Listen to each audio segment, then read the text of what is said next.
Welcome, ladies and gentlemen, to Ian Slinger's first ever Let's Play. Today we are enjoying Secret of Mana. Now, I'm going to go ahead and break the illusion right now. I did not actually record this audio as I was playing. Gasp! So you will not have the benefit of my live reactions. However, I will still be doing the same amount of smoking and drinking and jeering that I probably was doing in my head while I was playing. So here we are, good old menu screen. Let's start a new game instead. What to call myself? I know. Slinger.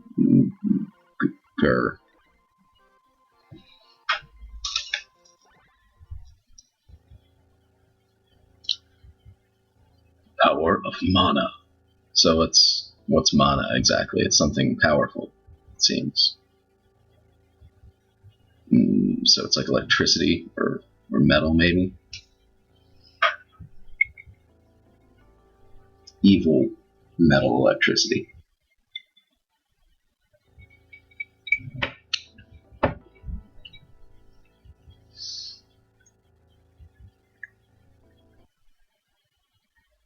Sorry, just setting a few things. Fixie. Deep to deep.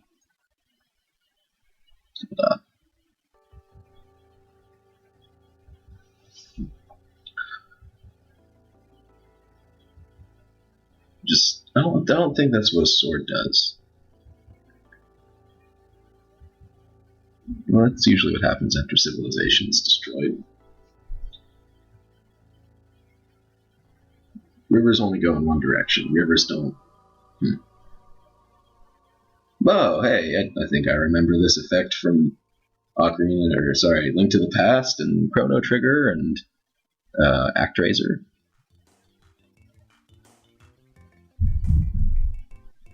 So there's this. I'll just sit back and not comment for a moment here.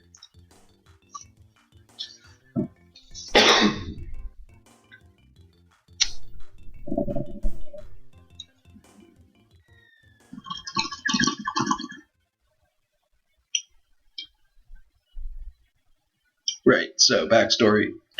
You're a Darshface, and you land in Lake.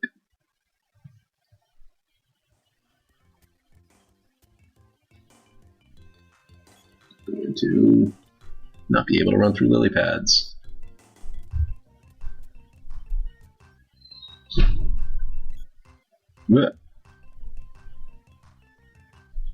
So the running mechanic is already a little bit awkward. I'm just going to put that out here. You know, you press the A button to dash, and in the process you run in the direction that you were pressing when you pressed the A button, and only in that one straight direction until you stop running. At which point your stamina meter is depleted and must refill to 100% before you can run again. I am just going to go on the record and say that I already get indignant when a game limits my ability to traverse space at the speed that I want to. I had this problem with Dear Esther. I mean, it makes sense in something like Call of Duty, you know, where like timing that sort of thing is important. There's a competitive aspect, you know. But bloody hell, when it's just like getting across screens, and I know I'm going to have to be running between the same place 10 times, because that's what all fucking games make you do. If you're just going to have to be running between the same place 10 times, I like to be able to actually just go there at a reasonable speed. What's a rabbi doing in a place like this? I mean, what, am I supposed to think that rabbis usually live somewhere else? Oh, and so there's this combat mechanic, which it takes me a little while to get used to, as you can see. But if you're like me, Then you've been fixating lately on that annoying little chirp that happens every time that the meter refills to 100%. Get used to it.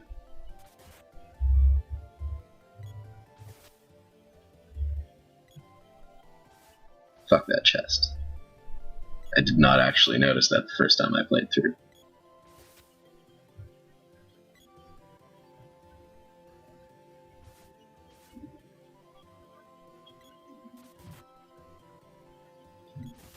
I can see the attempt to reproduce a sort of turn-based battle feel in real time by having the cooldown on how often you can effectively attack. It's still tiring. You know, honestly, I wouldn't have the slightest problem with it if not for the chirp. If I could turn off the fucking chirp. Maybe just have, like, the meter flash red when it's refilled. Just for, like, a millisecond. Also, apparently being head-butted by a small rabbit is enough to, like, make me take a knee for a few seconds. Really a pretty shitty hero, obviously. I mean, granted, my weapon is just something I found in a lake, so there's that.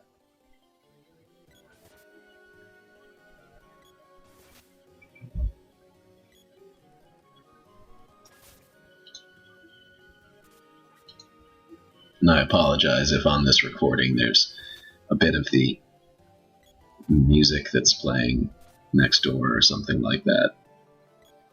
Hooray, cities! And laptop microphones. So more and more fighting. You know, if I had any mercy, I would somehow scroll through this sort of thing. Fast forward through it, maybe. Because it's really just more of this. It's just me stabbing fucking bunnies. And if you think it's tedious watching, it was only slightly less tedious playing. Candy! Okay, where are all these rabbits storing these huge fucking boxes? Why are they putting one piece of candy in a chest? Why do I have to slam the chest on the ground? Fucking open it. So many questions. So few moments of engaging gameplay so far.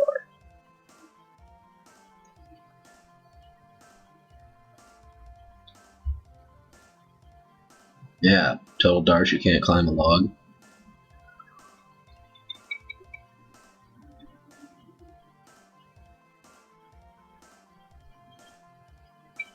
Okay, so this is the legendary Monosword, and nobody has told me about it. All three of you know about it, I don't know about it. And that's why all the monsters are attacking us now. Well, maybe your poor fucking town educational system is why the monsters are attacking us now.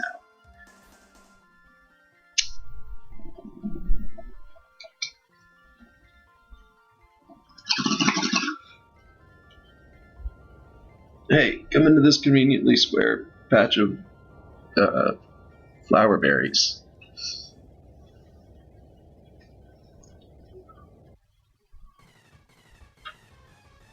Oh, now this shit. Good God.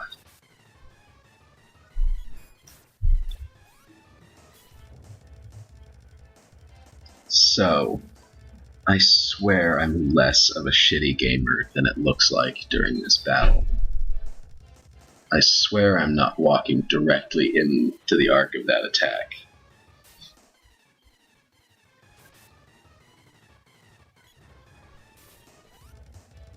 Wherever I fucking go, he just knocks me unconscious, knocks me down.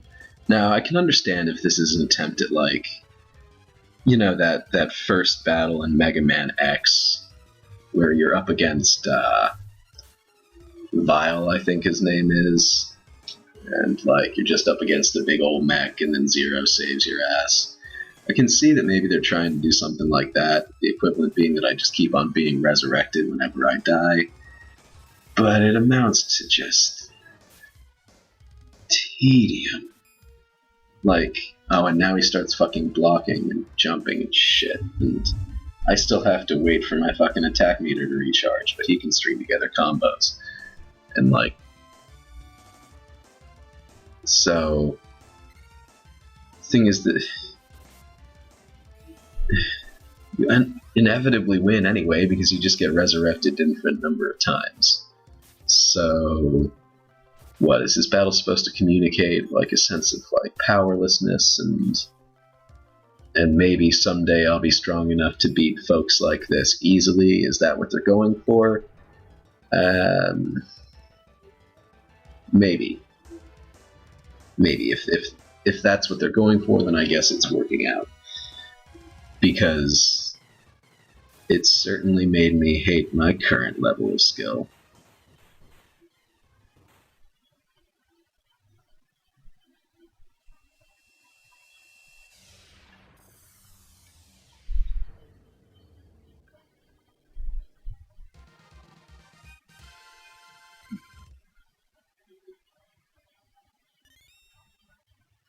Sword Zorb.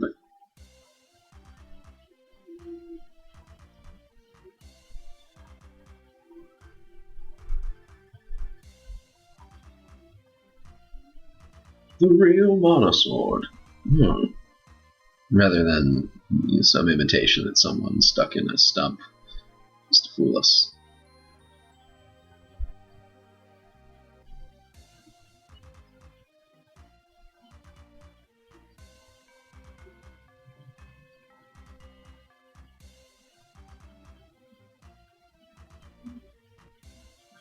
Right, well. So, Elder.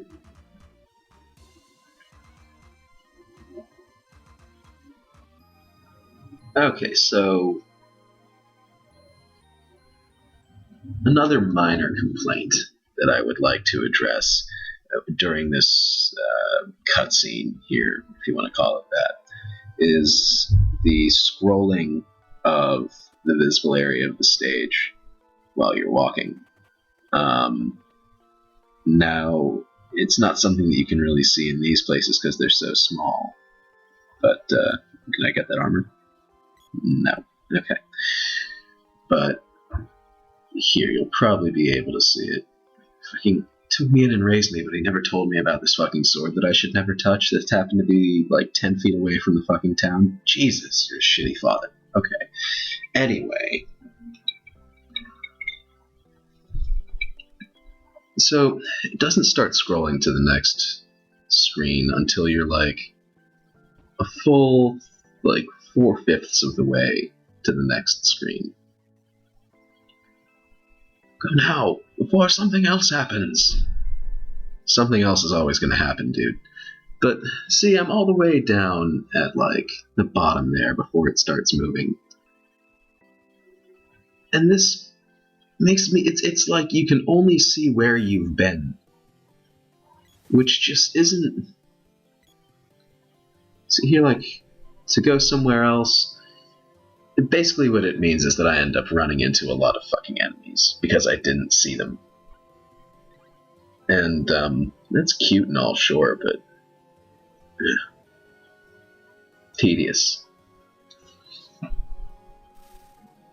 So, I'm going to stop this here for now, as I blast off into the sky, with some admittedly pretty sweet, like, zooming and falling effects here. It's a nice video for the Super Nintendo.